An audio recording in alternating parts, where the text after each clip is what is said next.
Good afternoon to you. Mark Sudduth, HurricaneTrack.com, here with your hurricane outlook and discussion for Friday, August 9th, 2019. In the world of the tropical cyclones, not much happening in the Atlantic Basin right now, of course. Blank map, no areas of investigation. Typical for August 9th, not unusual. A couple of typhoons over here in the western Pacific. I have talked about those and showed that extensively over the last couple of days. Typhoon Lakima here headed towards China with a final landfall here on the eastern portions of China as a Saffir-Simpson if it was a hurricane. And remember, typhoons and hurricanes are the same weather phenomena. They are just called different things in different basins of the world. And so if you looked at it on the Saffir-Simpson scale, it would be a Category 2 as it makes landfall here. And luckily, it won't be more intense than that. Also, luckily, it spared the north tip of Taiwan tremendous rainfall. It danced around those islands yesterday. That's not so lucky because that keeps the core over a certain area perhaps longer. It's all a crapshoot in terms of the effects that you get in terms of that eye wall and the core and how big the radius of maximum winds is, things like that. So here it is. It'll make landfall here in China and probably be a big flood threat over there. You don't hear about that too much unless it's really big time. But there you go. Eastern portions of China are going to get in on the landfall action of this typhoon. And then you have Crosa, which will be closing in eventually as a weakening system towards the extreme southern portion of Japan there.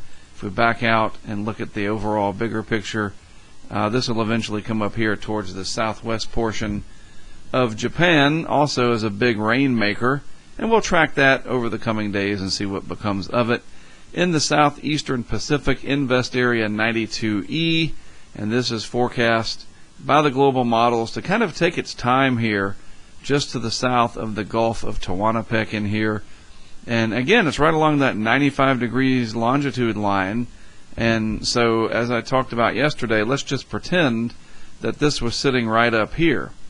It's not that far away, in terms of aerial extent, and only this little landmass here separates the two basins. So again, it's not like the conditions around this area are just terrible. It just so happens that this is coming together, or at least trying to. It's not doing so very quickly because we still have general marginal conditions across this area at best, with unfavorable conditions out in the tropical Atlantic due to dry air. Not so much Saharan air layer anymore, and we can see that by scrolling down. And you can check out the, well, let me go back because I think I screwed that up. That's okay. There it is. We can see the Saharan air analysis, and it's not that prevalent. If you look at the scale, less is on the left side of the scale, more is on the right. Very, very simple. Less and more. And out here in the tropical Atlantic, the Saharan air influence is becoming less and less to non-existent right off of Africa.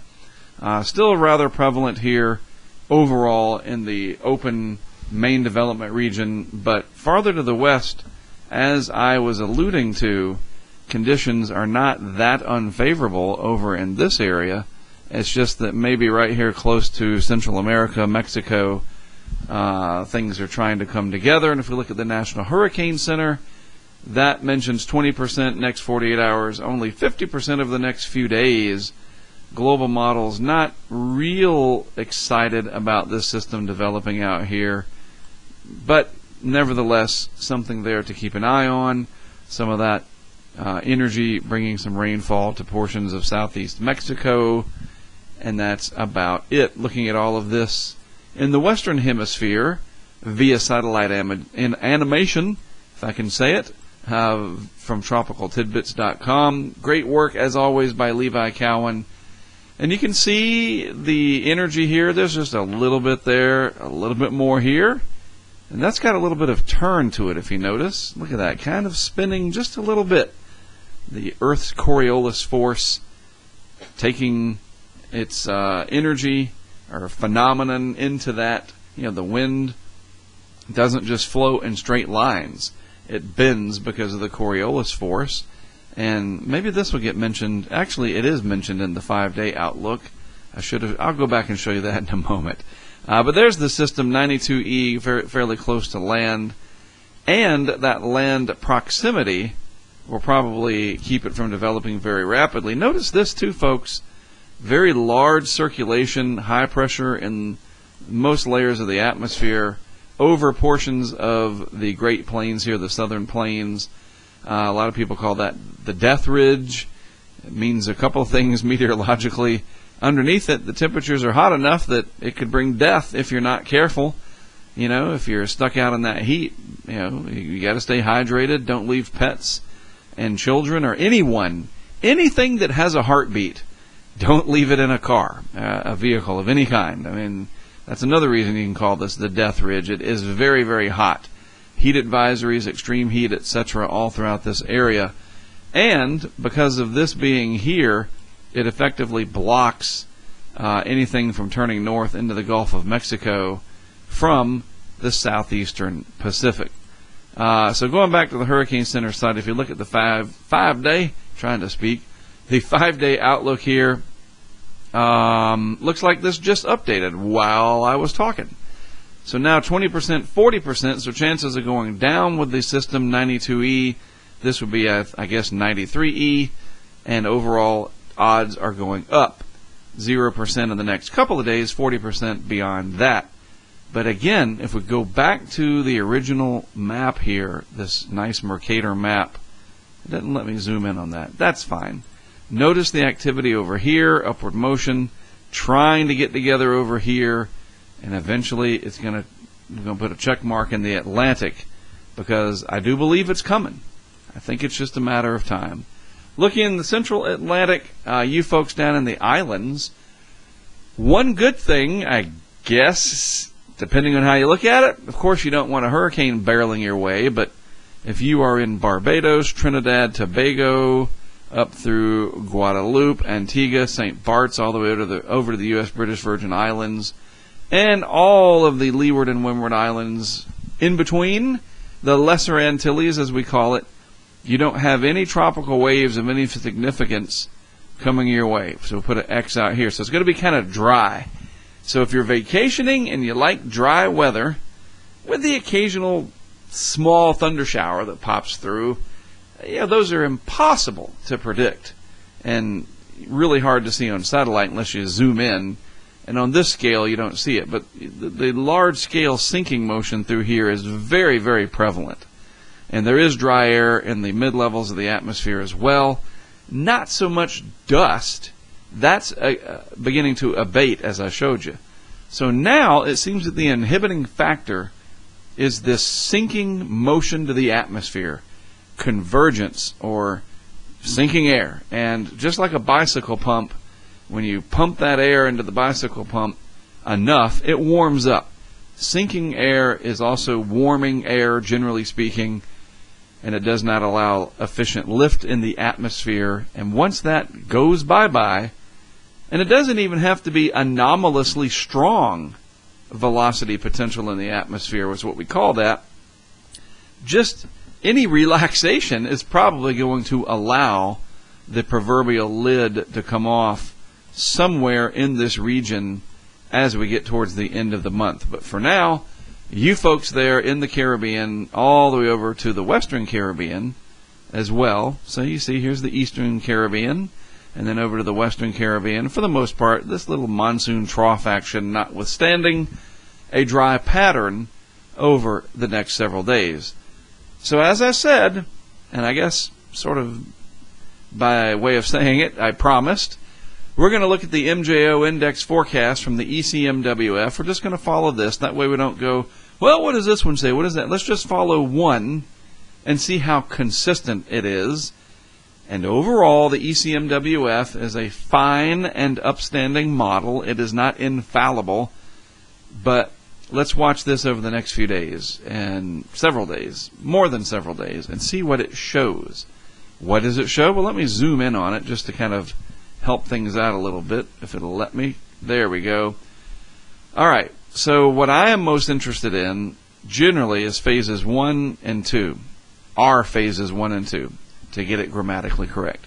This is the ensemble mean right here, and you can see that it goes out of phase 4, the Madden-Julian oscillation, weakens into the null phase. That's what the circle represents. So no discernible widespread MJO activity, Madden-Julian oscillation, or widespread, easily detectable upward motion in the atmosphere. It kind of wanes away. That's what we see, the dipping into the null phase. But then look at the various ensembles here. That's what the yellow lines show, the members. And generally speaking, the overall shape is into the areas that we watch, either phase 8, 1, or 2. And it's interesting that a few of the ensemble members, that one, and that one, I think there's 50 of them roughly. That's a lot of angel hair pasta in there. Some of them are getting kind of amplified. So let's watch as this evolves. I think it's going to be extremely interesting.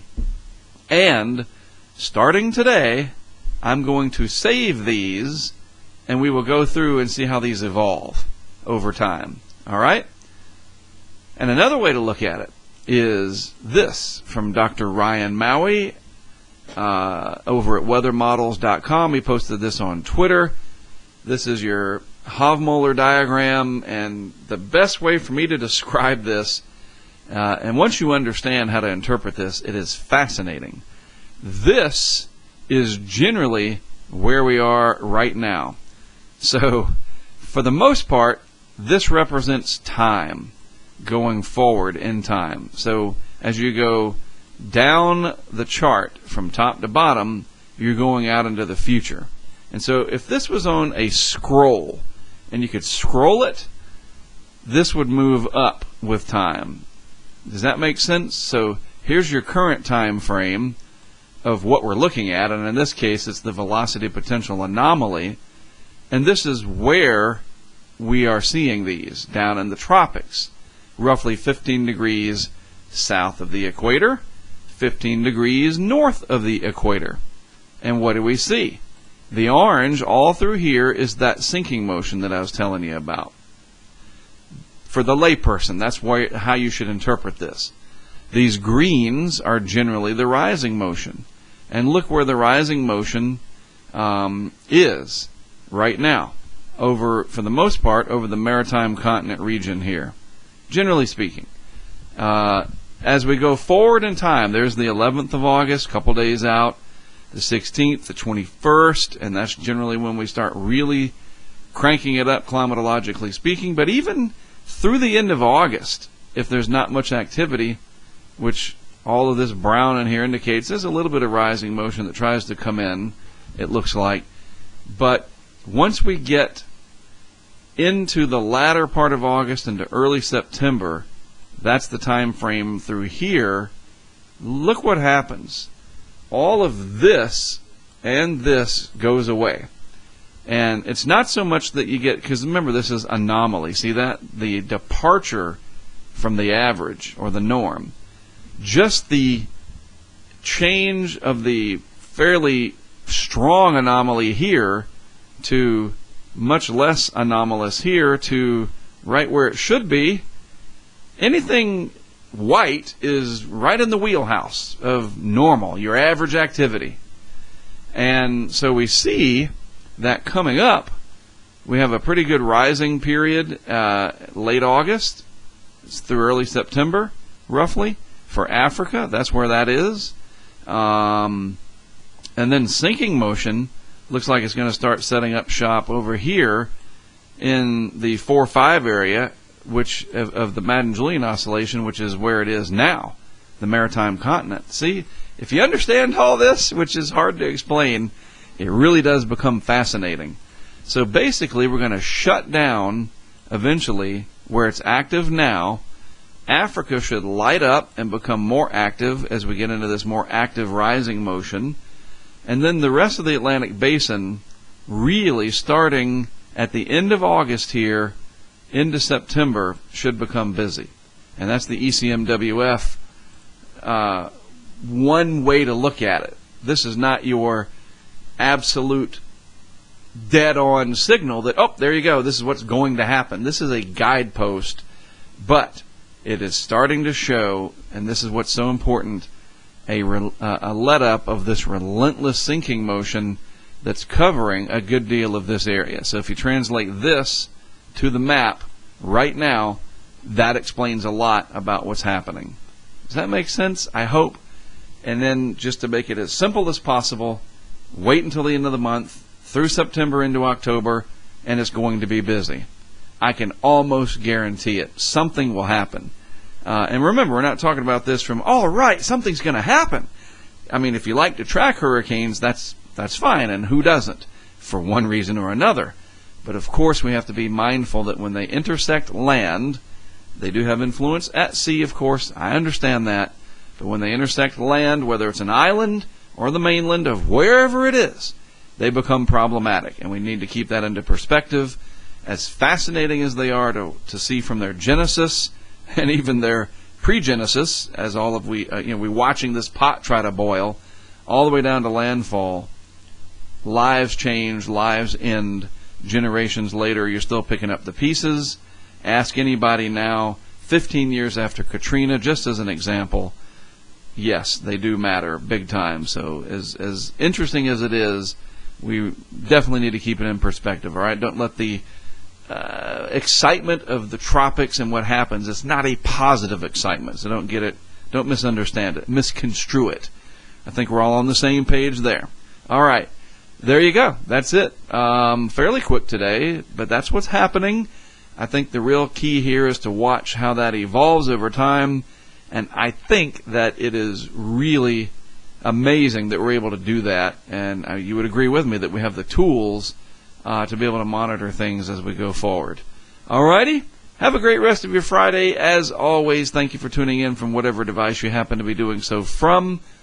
I am Mark Sudduth for HurricaneTrack.com. I'll be back with you throughout the weekend with more.